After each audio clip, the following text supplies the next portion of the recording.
So, hello, and today we will have our customer appreciation event. And while were organizing this event, we, as also last year, we needed to find a speaker for the event. And you all know that one of the main marketing platforms that we use is LinkedIn, and also our customers are on LinkedIn. So I said, wouldn't it be great to have someone educating our customers, telling them what is for them on LinkedIn and how can they make the best out of it. So I was searching for someone who is a, let's say, professional on LinkedIn. And fortunately, I found Richard, who was so kind to say, hey, David, I'm going to join your event and be one of your speakers today, which is my pleasure to introduce Richard to you today. And Richard, may I ask if you would just briefly introduce who you are and what you're doing? Of course, yeah. My name is Richard Blom. I'm Dutch. I'm living in Spain. I have a background in sales and marketing. And I started a business, Just Connecting, back in 2009, which started as a social media training and consultancy agency, B2B. But we did all kinds of platforms. So we did LinkedIn, Facebook, Twitter, or now it's called X. Yeah. And that's actually how I started in the business also about giving training on LinkedIn. Yeah. Okay, that's interesting. So you and your business as an entrepreneur, it's then more than 15 years now? Yeah. At the end of this year, I started, I think it was December 2009. So I have a 15-year anniversary at the end of this year. One of the milestones in our business was 2015. Where I decided to focus 100% on LinkedIn. Okay. So until then, we did like cross social media. Yeah. And in 2015, I thought, no, it's better to be a specialist and to go full 100% on LinkedIn than to be a generalist. Yeah. Okay. And that was actually one of the best choices I made in the past. Okay. In my entrepreneurial voyage. All right. Okay, I see. Yeah, that's interesting to know because, as you said, there's other platforms, and so interesting to know what made you choose why go for LinkedIn. And I've already asked, so 15 years already, roughly your business, and you explained why you went for LinkedIn. And after all these years, so 2015, so 8 to 9 years now, what makes you still passionate about LinkedIn? So the reason why we chose LinkedIn is there were basically two reasons. First of all, I think with the speed of all the developments, it's impossible to be an expert in all the social media platforms. I mean, I knew something about Facebook, but it's impossible to know in-depth Facebook for recruitment, Facebook for marketing, Facebook for, I don't know, entrepreneurship, and then you have all these different platforms. And the second reason is I always have been a big fan of LinkedIn. I've started to use it in 2005, so I was very early. I saw it as my living Rolex with all my contacts. And I spend a lot of my time in LinkedIn, catching up with my network, inviting people. So it was more like, it was almost a hobby for me. So it was very easy. And I saw in the market that there were a lot of B2B companies 8-9 years ago exploring LinkedIn, thinking how can we use it. So I just jumped into this back then niche market of being a 100% dedicated LinkedIn agency. Okay. Would you say, if you say niche market, do you feel like it's still a niche, or do you feel like it has become? No, it's not a niche anymore. Okay. No. I kept track in Holland in the beginning of the years. I noticed, so I started in 2009, and there were 3 people back in 2009 in Holland that provided LinkedIn training. 3. So in 2015, when we went to LinkedIn, there were 2,000 people. And now only in Holland, there are over 10,000 people providing LinkedIn training, just in Holland. Really? Yeah, a lot of them, they focus on entrepreneurs. So they teach people how to make a profile, or so it's like what we say lower market, but it's not a niche. And also, even in Germany, you had crossing, no? Xing. That was very strong at the beginning. So I knew back then in 2015, we didn't have a lot of German clients or Austrian clients because they were all like, nah, LinkedIn, we're on Xing. But I've seen also in Germany now that it really took off. And a lot of people, we actually have a lot of requests from German companies now, like, okay, our sales team, our market team, we need to really boost LinkedIn. So now I think worldwide it's really established now. Which is interesting. Social media in general, and me personally also, I'm kind of between the generations. Let's say the older generation is like, social media, not for me. And then the younger generation, they say, like, okay, we grew up with it, right? So nothing new for us. And we kind of have to moderate for businesses, especially also for, let's say, the older generation. So why do you need social media for business, right? And would you say, apart from 2015, was there any other specific event that made you build your business around this platform? Yeah. Yeah, so before I had my own company, I was working I have always been working in sales. And my last 2 years, I was a sales and marketing manager for an education company in Holland. So we provided trainings. And I was doing sales, but we had 80 trainers. And I saw, when I went with them to new clients, that they were very passionate talking about their knowledge, their expertise. Yeah. But I really hated it to sell it. And I still think, and maybe salespeople will not like me for saying this, but I see a lot of salespeople now, they don't like to sell. But when they know that a client is in need of what they're offering, they like to really engage with the client and tell like how the solutions work. Yeah. So we don't like to sell, but we like to talk about our solutions if we know the client is receptive for it. Yeah. And back then I realized that LinkedIn is actually an ideal platform to position yourself towards your clients. Yeah. So instead of selling, you're now going to be bought by clients. So they are going to send you a message, say, hey, I saw your post about your packaging method and we are in need of that. Can we make an appointment? Yeah. So you can flip the script when you use LinkedIn very well. And that was actually when I thought like, hey, if we're going to teach people how to do that, then we make sales a bit more easy. Which was a great explanation why we are on LinkedIn. That was the same idea, exactly. Exactly. Yeah. So among all the other platforms, you said 2015 was the way you chose LinkedIn as your go-to platform. What makes it for you different to the others? And what do you think, what will it become or how it will look like in the future? Yeah, that's a question where I could talk for like an hour. First of all, what makes it different? It's funny because for me, LinkedIn is not social media anymore.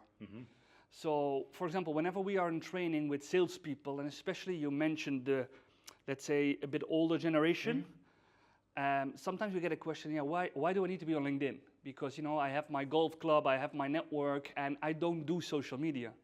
The first thing I tell them, like, that's good because it's not social media. Yeah. It's your digital footprint. I mean, if your salespeople are going to meet a new client, probably your client is going to Google the person who's coming, and the first link will probably be LinkedIn.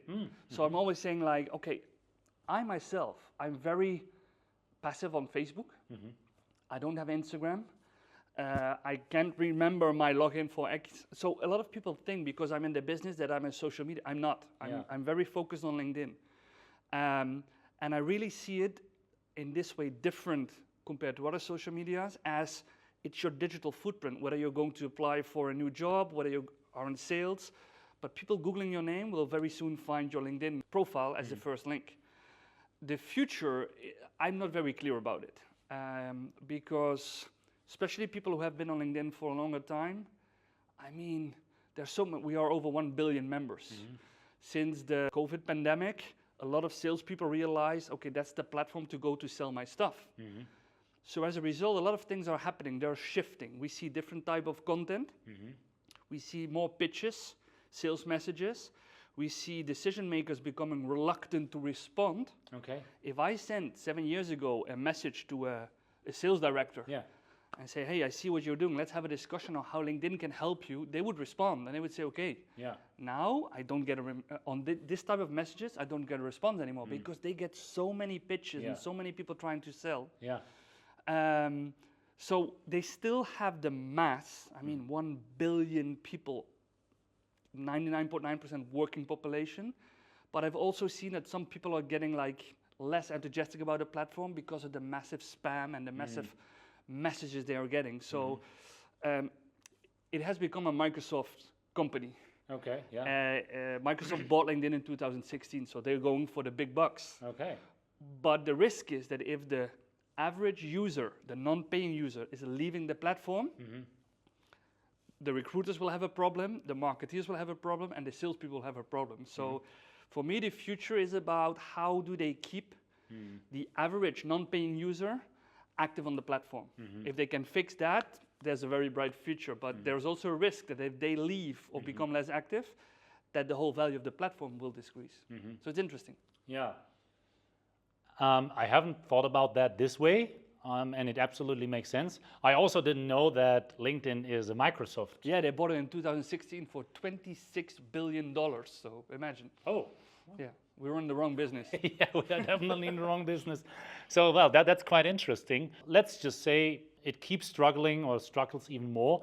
Would you say that there would be other solutions, other alternatives to LinkedIn? Yeah, I think that's their maybe that's their biggest luck, because there is no alternative. I mean, you had Instagram, then came Snapchat. A lot of users from Instagram went to Snapchat and back, and you had X or Twitter. Now you have Threads.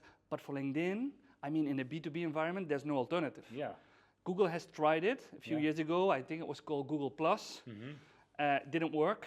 Many platforms have tried, but LinkedIn reached the mass user, I mean 1 billion, that is impossible for a new platform to generate those members that are willing to leave so much B2B data about their work experience, their education. So I think for the upcoming years, there's no alternative. That's the unique point they have. Still, they need to keep the people satisfied on the platform. Yeah, yeah, which will be interesting to see. And I agree, I wouldn't know either. Who would you go to if you won't go on LinkedIn? No, that's what I said. In DACH region, you had a lot of people using Sing next to LinkedIn. So you still had like Sing if you would do only business in Germany and then LinkedIn for international business. You had those similar networks in other countries. They were all literally eaten by LinkedIn. Yeah. They're non-existing anymore. So there's no alternative. Okay. Well, let's see. From your perspective, what will be the biggest challenges, the biggest challenge, not specifically for LinkedIn, which we've talked about already, but for you, for your business to train, educate people on how to use LinkedIn? Yeah, that's a very good question. That's a question that we're always trying to ask ourselves, because I think the biggest challenge, not only for us, but for a lot of companies, is to make sure you stay ahead of the big pack. Yeah. To differentiate yourself, to position yourself as being unique to your customers. Because like I told you, if you go on Google and you go like LinkedIn training for sales, you find hundreds, thousands of companies providing it. So why do they choose us? I know why they should choose us, but to get that message across, I think that's one of the biggest challenges. And I think the key to that are your clients. I can honestly say that we don't have a sales team. We have trainers. They all do their own acquisition. But last year, for example, 85% of our new customers came via existing customers. Those are our biggest salespeople. Yeah. Because they are non-related to us. They're very happy, satisfied with the results. They can tell other clients, this was our challenge. This is what we did. And they sell us much more easier than I can do or any of my trainers can do. So how to differentiate yourself is one of the biggest challenges. How to stay ahead also in terms of knowledge. So we invest a lot in, okay, how do we get all the latest features, the latest knowledge, and how do we transform that into trainable tactics, trainable strategies, but also to make that visible to the market. That's a big challenge. So referrals, word of mouth is very important for you. Yes, okay. Definitely. Okay. Where do you see opportunities for your business, and where do you see risks in the next years? Opportunities and risks, well, I think they're all around us, but opportunities is we're trying to not position ourselves anymore as a LinkedIn training agency, but we're trying to position ourselves as a digital lead generation agency. So that means that LinkedIn now is the main platform. But it would also mean that if LinkedIn, for some reason, would not exist anymore in 2 years, our business model would have been gone. Yeah. So what we want to do is we want to teach our clients more how do they embrace digital tools, digital platforms to interact with potential customers, to do lead generation, and how do they train themselves in adapting their strategy into upcoming opportunities, new platforms, new tools. Because especially the world of B2B sales has changed a lot. I mean, we have a lot of salespeople use Zoom or Teams to do their intake with clients. We have a lot of sales intelligence. We have AI. So that's massive opportunity for us. It also allows us to become less dependent on one platform, LinkedIn. And it also allows us to have, I think, even a stronger relationship with our clients, because then you really position yourself as a counterpart for everything that has to do with modern lead generation. If you talk about risk, obviously, if something happens with LinkedIn, and I don't think they will stop, but I've also seen LinkedIn is now providing training. They never did that. They never did it. They started, like at the beginning of this year, they started with Sales Navigator to have some people of themselves train their customers. We also do Sales Navigator trainings, but we have now seen that some of our clients say, no, we bought Sales Navigator and LinkedIn is going to give us a training. So those kind of things are also risk. And then you have saturation of the market. 7, 8 years ago, if I would have an intake with a client, I would ask, like, did you ever have LinkedIn training? They would say no. Now, if even companies that come to us and say, we want to have a LinkedIn training, and I ask, which training do you have? They always say, like, no, we had 3 years ago, we had this training, or 2 years ago, we had Sales Navigator training. So there's also a risk that the market becomes saturated, or that people lose faith in training. Because a lot of clients that come to us, they had training, they were not satisfied. And then I need to tell them, well, if you pay me this amount, we do a training.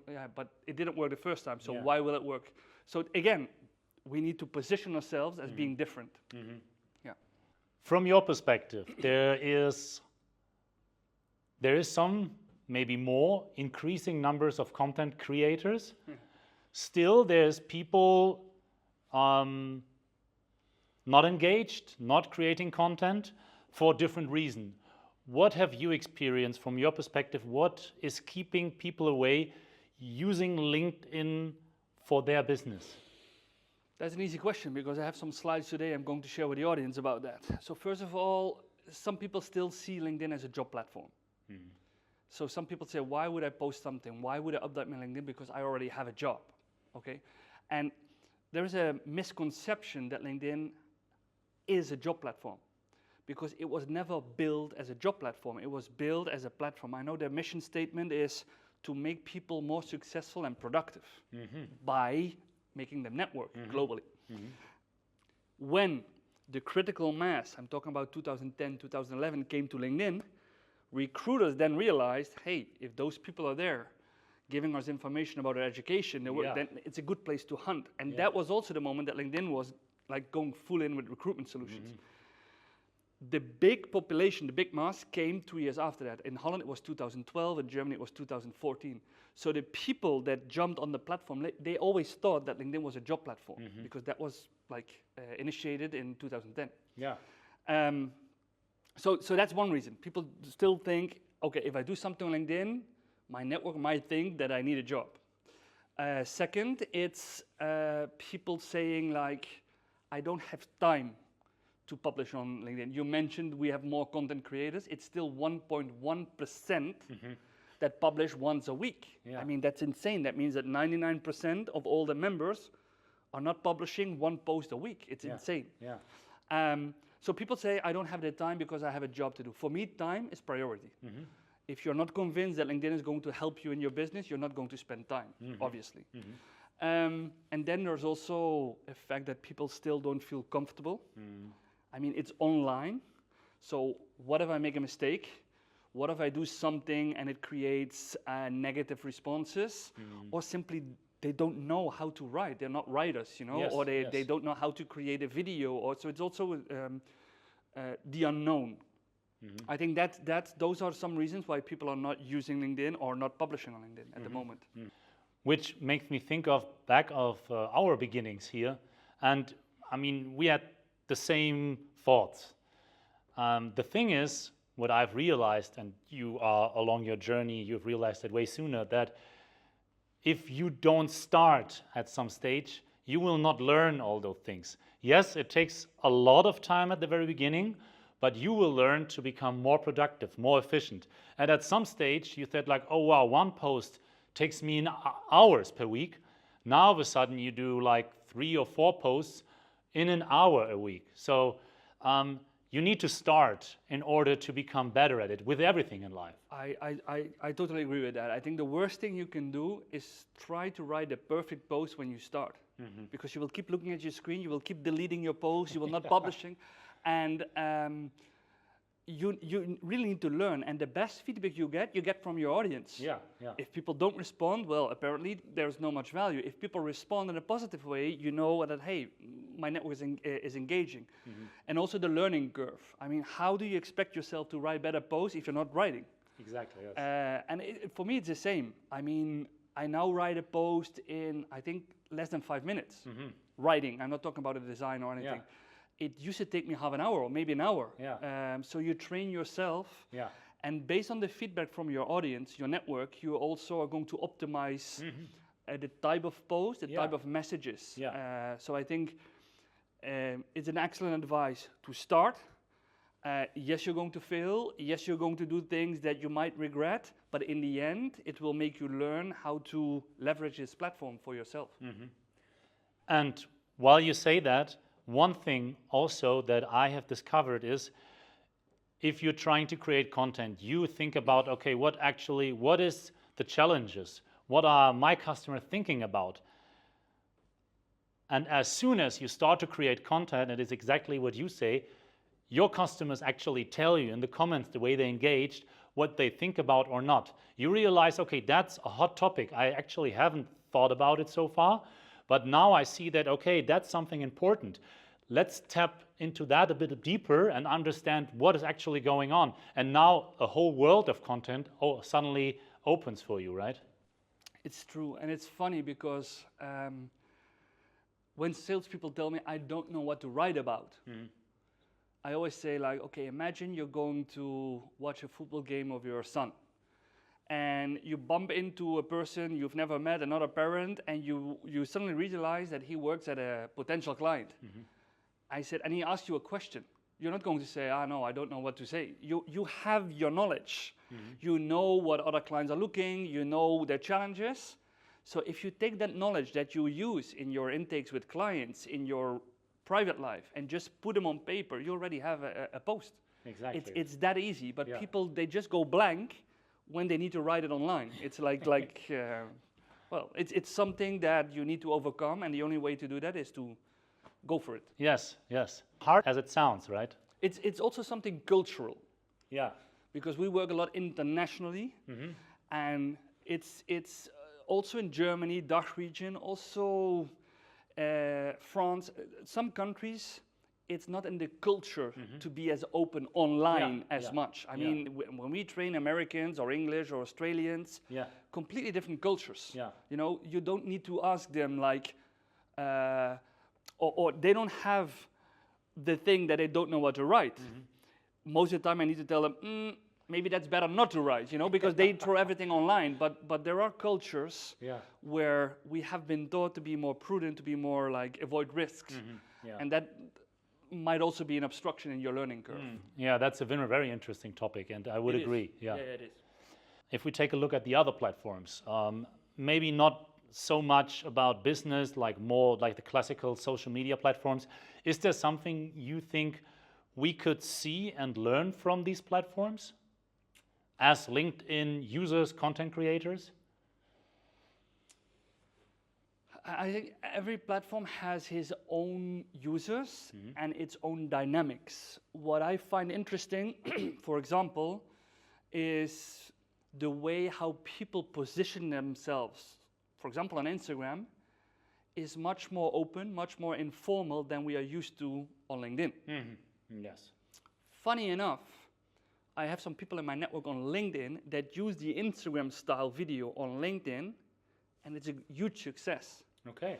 I think just because we are not used to see that content on LinkedIn, people jump on that and say, hey, this is a nice video. So I think the interesting point is to see what are the dynamics of each platform. Also, a good thing is that all these platforms try to come up with new features Yeah. the first. Yeah. I mean, we had Instagram Stories. LinkedIn jumped to to LinkedIn Stories, which wasn't a big success. They killed it. But it's for me, it's interesting, and that's one of the main reasons why I still follow some of the other social platforms, is to see what kind of features are they bringing to their platforms. Yeah. What is the purpose of the feature, and how can we on LinkedIn learn from that? Yeah. Yeah. Yeah. And we need those people like you who are able to kind of see what other platforms do and kind of, let's say, at least show us or give us an idea of how we can actually use that on LinkedIn, right?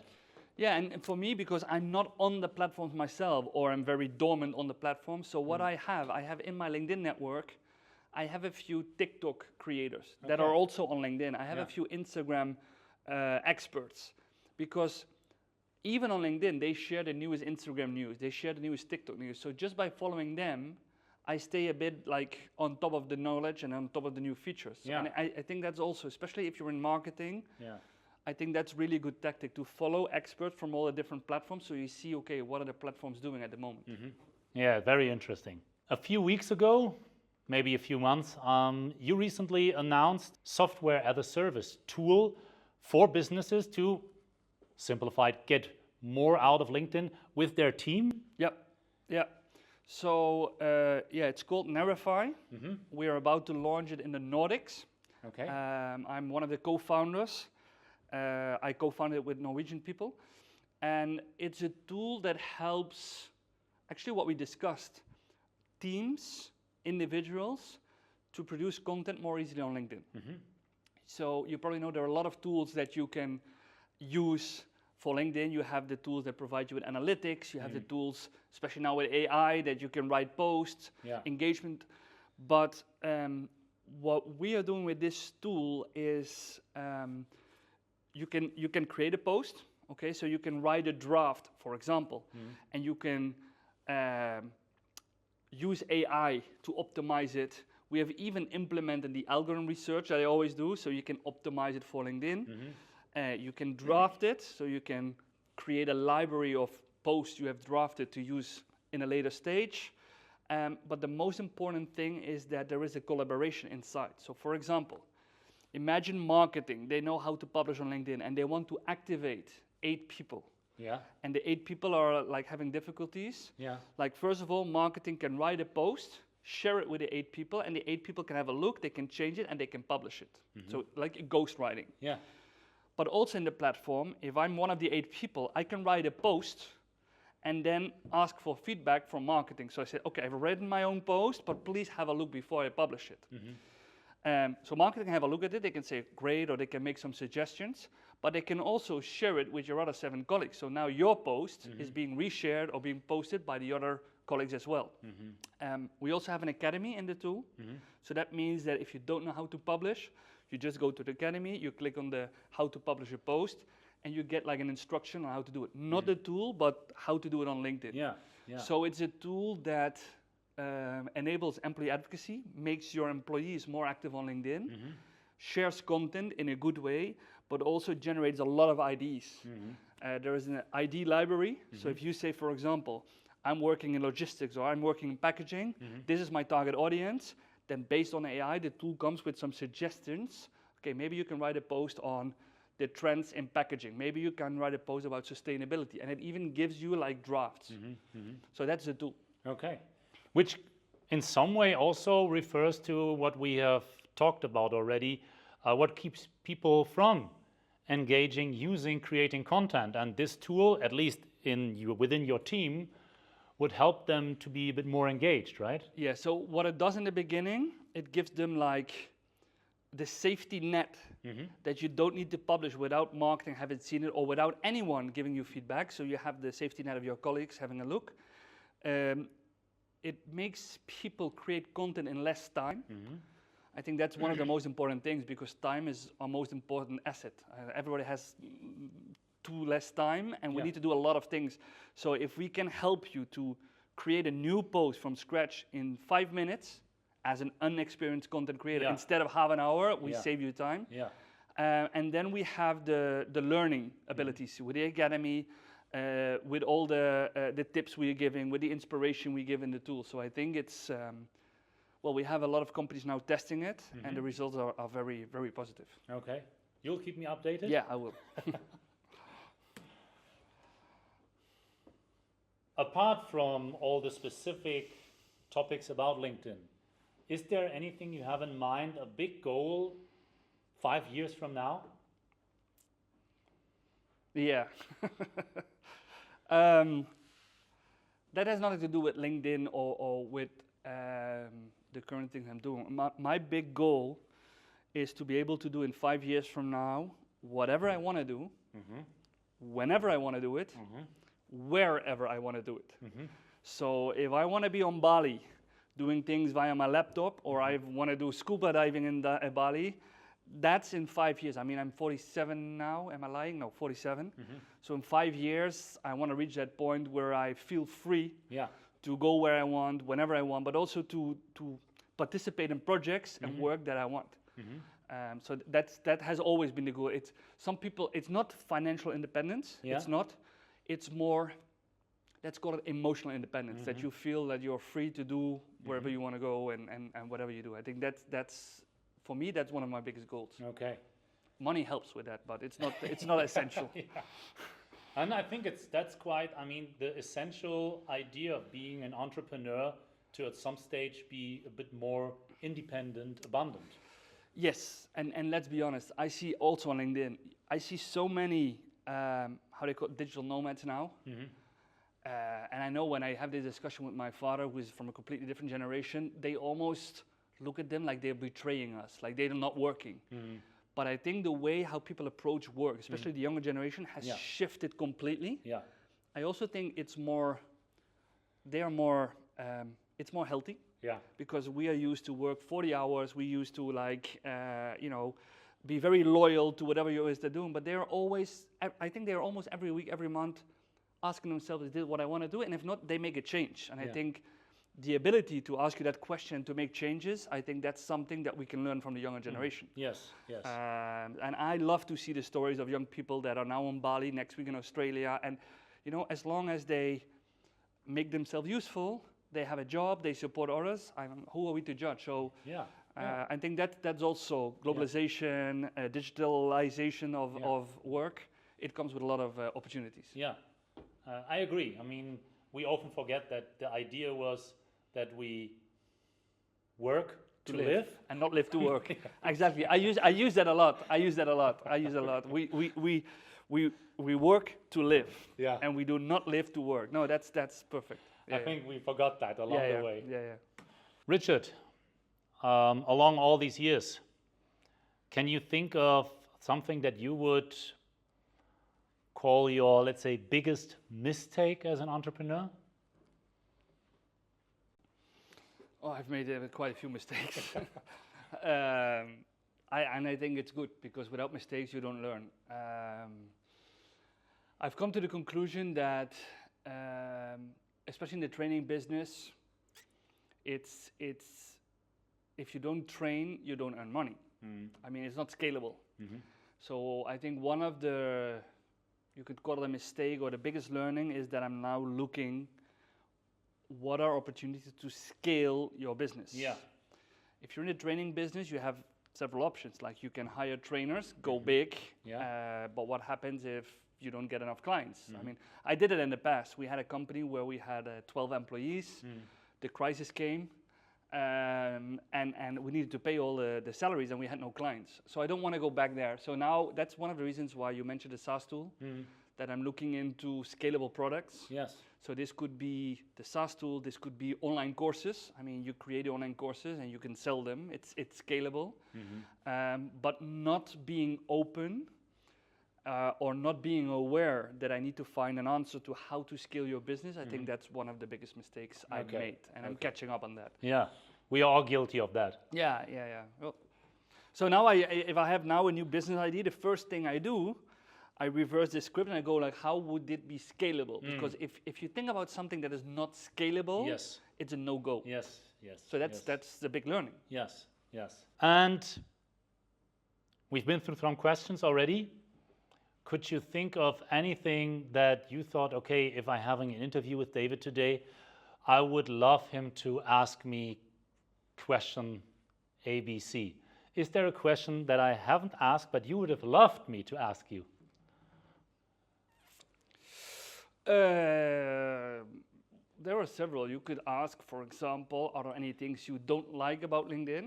Yeah, okay. You could also ask, if LinkedIn was not there, what would you have done instead? That would have been an interesting one, yes. So So what would have been, what would have happened if LinkedIn? it's very funny because often I have my discussions and I say like, okay, if I could do my education again, I start like being 16, 17 again, there are not a lot of things I would do differently, but I studied, it's a funny story, I studied economics Yeah. because my two best friends, where I also played football with, they were going to study economics. Mm-hmm. And in that moment, I wanted to study geographics, which was in Amsterdam. I was 18, I didn't see myself on being in Amsterdam alone, so I just followed them and did economics, and from economics I did sales, and from sales I did this. Yes. If I could go back to 17, 18 years, I would become a veterinary. Okay. Yeah, that's a thing that I know now, but I didn't know when I was 17, 18, because I like to be surrounded by animals. I like to help animals. So it's a completely different thing. Would you love to turn back time? No, No? I don't believe in turning back time because we are, where we need to be because of our choices. Okay. But it's still like, I cannot see a sick animal and I need to rescue it. Okay. I'm very bad at it, but I try it. Okay. Oh, very interesting. Yeah. Very interesting. As an entrepreneur, so last question, could you think of something, or let's say, is there something, if you go to bed, wake up during the day, that really concerns you? It's not only my concern, I see it with a lot of entrepreneurs because I'm surrounded with a lot of entrepreneurs, and I think the life-work balance is something that is really underestimated by a lot of people when they think about going into entrepreneurship. And I'm saying, again, life-work balance and not work-life balance. Yeah. Life comes first, then Yes, work. yes. But I've struggled with that myself because, it's very funny. You become an entrepreneur, and if things go great, you want to do more because you're earning money, you're getting popular, so you want to do more. So you lose your balance. Yes. If things are not going great, the solution is doing more because it's not going great, so I need to do more. So I find a lot of entrepreneurs having difficulties with their life-work balance because you're never in a state where you can say, it's going steady and I'm satisfied. If it goes steady, we want to scale. Yes. If it goes bad, we need to do better. No? Yeah. I mean, I've dealt with it in the past. I'm trying to find a balance, but I think a lot of people are maybe believing too much the story that if you're an entrepreneur, it only comes with good things. No, you can work whenever you want, you can have free whenever you want, you can earn a lot of money. No, it's not like that. I think a lot of entrepreneurs, are even working harder than they did when they were just working as an employee because you need to do everything yourself. Yes. So, and I think this is for a lot of people also, people who are working at companies. Your life-work balance is something that you should be very careful about. I think that was a great insight for those of you who are entrepreneurs or consider being one. So everything comes with its ups and downs. Of course, yeah. And so this is it for today, Richard. It was a you very pleasure much. My having pleasure. this interview with you, and I hope you enjoyed it as much as we did. Talk soon.